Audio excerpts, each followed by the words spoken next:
Today I'm going to talk about the most insane man to ever exist in history and the weirdest things that he did. And he's not even a mad lunatic, but an actual philosopher who did things with a purpose. I'm talking about Diogenes of Sino, the ancient Greek philosopher who did many weird stuffs. So in today's video, I'll be talking about all the weird things that he did and what we can learn from him.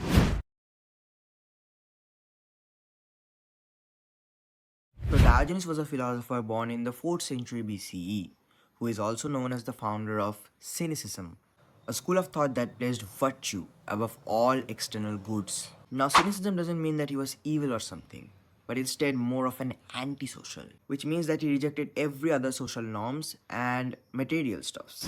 But he took this to the extremes. So he owned almost nothing, lived in a barrel, begged for food, and defecated in public. But he did all this not just as a crazy stunt, but instead he wanted to show people that one can easily live without lots of money, power, and owning a lot of stuff. He wanted to show the great thinkers and philosophers of his time that this was enough for him. Speaking of philosophers, he used to troll every other philosopher that lived in ancient Greece, and in the most hilarious way possible. And among them, Plato holds a strong place. So here are some of the craziest anecdotes I found that are hilarious.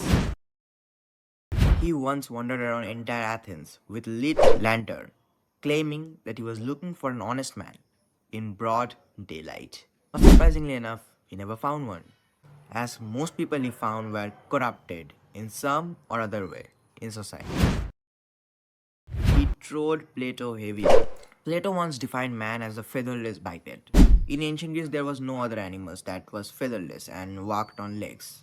So Plato said this, but Diogenes took this seriously. So he literally plucked a chicken out of his feathers and brought it in front of Plato's academy.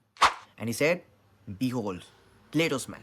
That surely made a huge scene. There was also this one time when Plato saw Diogenes washing his vegetables along a riverside. And he said that if you knew how to court kings, you wouldn't have to have vegetables.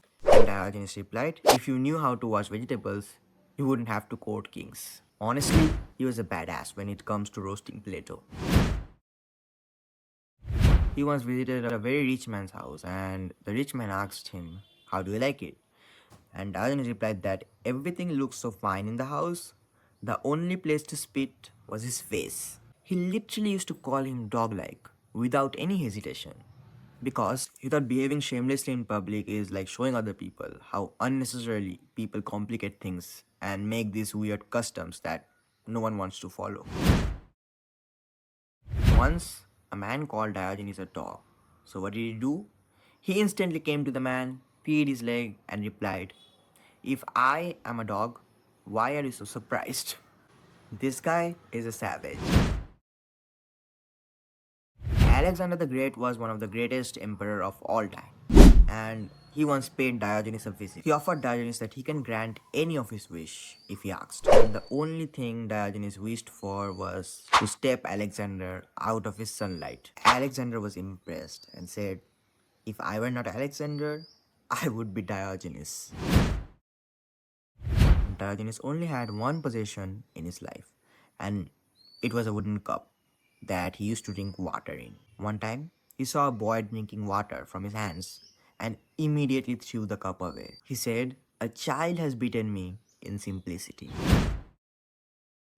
So I think I made it clear that Diogenes was a pretty weird man, but he did have a death wish, and his wish was to throw away his body in the forest so that animals can feed on it. Even his death was mysterious. Some said he was bitten by a dog, some said he ate a live octopus, but the most interesting one was that one day he just decided to die by holding his breath.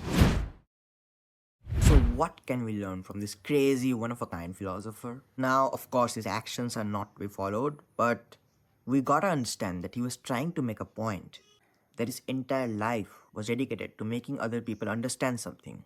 That owning a lot of valuable things, shame, social pretensions are not required to live in harmony. He dared people to think a little bit differently with a lot of humor. So if you think this video was interesting, please leave a like and comment what I should upload next and if I should upload more videos like this. Bye.